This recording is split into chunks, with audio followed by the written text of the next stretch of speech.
Leilin correu a carruagem para frente, vagando sem rumo pelas ruas. Pensou em Eve e em como ela parecia um cachorrinho que estava sendo abandonado. Mesmo agora, a visão parecia um pouco risível. Magos sempre defenderam transações voluntárias. O jeito que Leilin viu foi que, enquanto Eve fornecia sangue, ele levou Eve para o lugar. Ele até demonstrou seu poder para encontrar um lugar para dormir para o futuro próximo. Isso deveria ter sido suficiente para pagar por sua contribuição. Em relação a trazê-la ao longo da jornada, Leilin sentiu que não tinha tempo livre para cuidar de um ser tão pesado. Sem mencionar que, se não houvesse um método adequado de meditação Varlock para ela, Eve nunca seria capaz de se tornar um acólito nível 1. Métodos de meditação Varlock estavam sobrecarregando os vasos sanguíneos. Assim como a técnica de meditação de Kemoen, o aluno de Leilin estava limitado a apenas Varlocks que vinham da linhagem da serpente gigante de Kemoen ou de suas subespécies. Outros Varlocks não seriam capazes de praticar esta técnica mesmo que tivessem a técnica de Kemoen's pupil. Só poderia servir de referência para eles. Enquanto pensava, Leilin correu para a carruagem e chegou ao coração da cidade. Ao se aprofundar na cidade, Leilin viu que a força média dos transeuntes era maior. No coração da cidade, ele viu alguns acólitos do nível 2 e até mesmo alguns outros magos oficiais. Todos os magos oficiais aqui usavam capas e mantos, e seus rostos estavam cobertos por uma flanela de rosto quase como se não quisessem que ninguém os reconhecesse. Em geral, os magos que corriam o risco de atravessar o Grand Canyon Margaret, em vez de dirigir a aeronave, eram geralmente indivíduos que haviam sido classificados como escória criminosa que estavam em fuga. Alguns deles ofenderam as forças locais e foram forçados a fugir. Outros simplesmente tiveram que fugir para salvar suas vidas porque alguém ansiava por algo que possuíam. Como resultado, o uso abrupto de feitiços de detecção foi muitas vezes a causa de uma enorme batalha. Leilin olhou para o relógio de cristal que ele usava, cujas mãos estavam aparecendo às 5 da tarde. O céu escureceu lentamente e os pedestres presentes na estrada diminuíram. Aproximando-se do pub mais central, Leilin bateu na porta um pouco podre. Asterisco dom dom. Asterisco um ruído surdo reverberou por toda a rua um tanto vazia, até mesmo atraindo os gralhas de alguns corvos. Quem é você? A porta de madeira se abriu rapidamente, e um homem de cabelos compridos e cabelos escassos e finos apareceu, avaliando Leilin. Desejo passar pelo Great Canyon Margaret e ouvi dizer que poderei encontrar um meio de transporte nas proximidades. Leilin usou uma mortalha para cobrir o rosto. A voz que emanava de dentro soou um pouco rouca. Great Canyon Margaret? Você é um Magus Lord? O velho velhote deu um tapinha na cabeça e imediatamente abriu a porta de madeira. Saudações, senhor. O que você diz está correto. O Broke Ashepab é o único lugar onde você pode encontrar o lobo sentado de tremoço. Esse velho era apenas um acólito, mas era óbvio que ele havia visto o mundo e que sabia tanto como ler uma situação quanto como se proteger.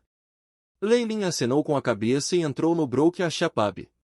Ele já havia perguntado antes de vir, o Grande Canyon Margaret estava sempre cercado por terríveis tempestades de areia e precisou de vários meses para atravessá-lo. Além disso, havia muitos perigos ocultos nas áreas do cânion.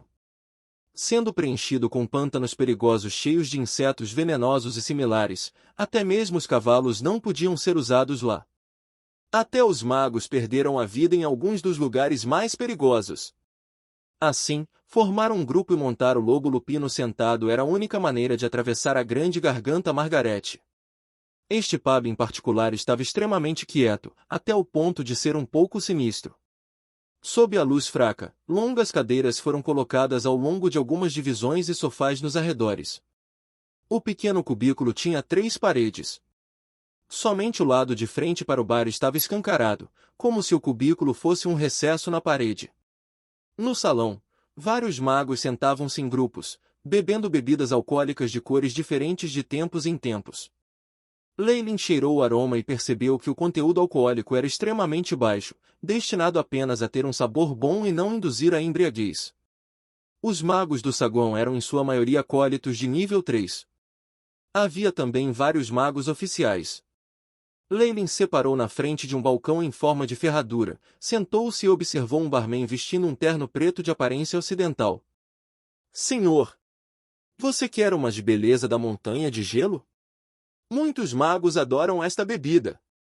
O barman sorriu e perguntou. Eu vou tomar uma xícara. Quanto é isso? Sob a luz fraca, o tom de Leilin soava preguiçoso. 3 cristais mágicos. Era um preço muito alto que os acólitos normais definitivamente não poderiam pagar. Além disso, apenas a moeda dos magos foi aceita. Leilin balançou a cabeça com indiferença, jogando um cristal mágico de grau médio no barman. Eu vou ter apenas uma xícara. Além disso, desejo empregar um lobo lupino sentado. Me dê as informações que eu preciso, e o restante será seu. Sem uma palavra, o barman aceitou o cristal mágico. Suas mãos se moveram rapidamente, agitando a batedeira de prata em sua mão e desenhando alguns arcos brilhantes no ar. Senhor, você está se preparando para viajar através do Great Canyon Margaret? Embora as tempestades de areia tenham cessado, houve rumores de que um bando de abutres do Cari havia tomado a rota que levava ao ponto de reabastecimento necessário. Que tal formar um grupo antes de partir? O barman sacudiu a batedeira com as mãos enquanto explicava a Leilin. Abutres de Cari. As sobrancelhas de Leilin se franziram. Esta era uma das criaturas místicas no mundo dos magos.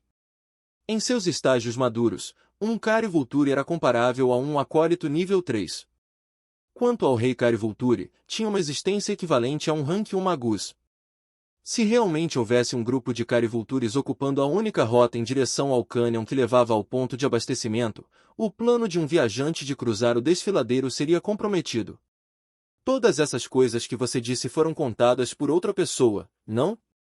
Leilin não respondeu e olhou para o barman, antes de falar de repente. Sim. Vários magos oficiais já formaram pequenos grupos e faltam alguns membros. Por isso, eles tiveram que ficar nesta área e me confiaram para encontrar um membro adequado para eles. O barman sorriu enquanto colocava uma bebida com grandes quantidades de gelo em cima e álcool abaixo para Leilin. Parecia uma montanha de gelo. Sua beleza da montanha de gelo, senhor. Leilin levantou o copo. Havia uma camada de gelo fino ao redor, e até mesmo o álcool dentro havia congelado um pouco. O coquetel refrescante entrou em sua boca e o frio se espalhou de sua garganta até seus 4 membros.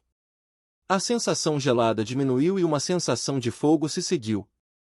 No início, foi extremamente fraco, mas o calor ficou mais forte e mais forte, superando até mesmo a frieza anterior. Essa sensação de congelamento e queimação era extremamente estranha, na verdade digna de seu preço de 3 cristais mágicos. Bom vinho! Já passou algum tempo desde que eu tive uma bebida tão boa. Leilin fechou os olhos por um momento, exalou um suspiro de satisfação e disse ao barman. É uma honra ter satisfeito meu cliente. O bartender curvou-se ligeiramente. Muito bem. Leilin engoliu outro gole da beleza da montanha de gelo antes de dizer, eu gostaria de me encontrar com o grupo antes de pensar em me juntar a eles ou não. Claro. Na verdade, o grupo foi formado por viajantes individuais, então eles ficaram aqui. O barman sorriu e acenou com a cabeça. Meio mês depois, muitos acólitos cumprimentaram com sinceridade 6 figuras montando grandes lobos negros na cidade de Angler. Os lobos sentados eram de cor preta fosca, com uma mancha de pelo vermelho nas copas de suas cabeças. Havia também 2 anéis amarelos dourados em suas patas dianteiras, que estavam seguramente ligados ao pescoço. Cada lobo tinha mais de 5 metros de altura e 2 metros de largura. Suas aparências pareciam extremamente cruéis, e cada passo que eles davam media a distância de vários metros, de modo que seus movimentos eram extremamente rápidos. Além disso, as costas do Lupine Seate e do Wolf tinham 2 protuberâncias semelhantes a protuberâncias, que eram adequadas para os viajantes descansarem. Estes lobos assentados foram fornecidos pelo Broke a Shepab a uma taxa de 500 cristais mágicos por lobo. Depois de chegar ao destino, os viajantes os soltavam e voltavam de onde vinham. Neste momento, Leilin estava sentado confortavelmente nas costas de um lobo. Ele se levantou e caiu nas costas fortes e saudáveis com os olhos semicerrados, aproveitando a oportunidade para descansar. Mesmo que ele estivesse viajando no lobo lupino sentado, atravessando o Grand Canyon, Margaret exigiria pelo menos 2 meses. A rota também tinha muitos perigos, então era necessário que ele conservasse sua energia e força física. Com a introdução do barman, ele teve várias reuniões com o pequeno grupo antes de decidir se juntar a eles. Seria muito difícil para o mago solitário enfrentar o ambiente vil da grande garganta Margaret, e até mesmo quebrar o relógio daqueles abutres de Kari. Além disso, Leyland confirmou que os outros membros do partido estavam na mesma situação que ele, formando uma festa no último minuto, então ele não tinha medo de que eles conspirassem contra ele. Mesmo com a entrada de Leyland, os membros do grupo achavam que sua segurança não era garantida. Depois de ter esperado por mais meio mês, foi apenas no dia anterior que outro Magus oficial se juntou a eles, e o grupo decidiu partir. Durante esse meio mês, Leyland estava morando dentro do pub enquanto mantinha um perfil discreto. Poderia ter sido que a família Yale e a família Lilitel tinham ficado sem pistas, então eles não decidiram procurar aqui, permitindo que Leyland evitasse uma grande batalha. Pensando nisso, Leyland deu uma olhada nos membros de seu grupo. Devido ao fato de que o grupo era apenas temporário, além da cautela dos magos, mais da metade dos rostos dos membros do grupo havia sido ocultada. Apenas um velho velhote de cabelos brancos e uma magista voluptuosa não escondiam o semblante. Outros magos eram iguais a Leyland, com metade de seus rostos embrulhados e parecendo frios e separados. Todos esses magos emitiram as ondas de energia de um magus de nível 1. O Grande Canyon Margaret era muito perigoso para qualquer acólito, portanto, fora de qualquer circunstância especial, os acólitos raramente escolhiam esse caminho. O sol assando brilhava com um calor confortável em seu corpo, fazendo com que Leyland desejasse um bom sono. Quando os arredores ficaram verde escuros, os arbustos curtos curvaram-se para o lobo lupino sentado enquanto passavam. Isso fez com que Leyland pensasse que ele havia chegado aos campos das Ilhas Chernobyl. O Great Canyon Margaret era extremamente vasto, abrangendo vários reinos. Além disso, os boatos diziam que originalmente não havia um grande desfiladeiro e que, de fato, ele havia sido formado por 2 lutas de magos desconhecidas e de alto nível. Olhando para baixo do céu, o Great Canyon Margaret parecia uma ferida criada no corpo da costa sul. No entanto, Leyland ainda expressou seu ceticismo em relação a esse mito. Desmembrar metade de um continente deveria ter exigido pelo menos um rank 7 ou 8 magus. Na história registrada da Costa Sul, não houve menções de magos de tal classificação tendo aparecido. Mesmo que eles tivessem vindo de outro continente, por que eles escolheram especificamente este lugar para sua batalha?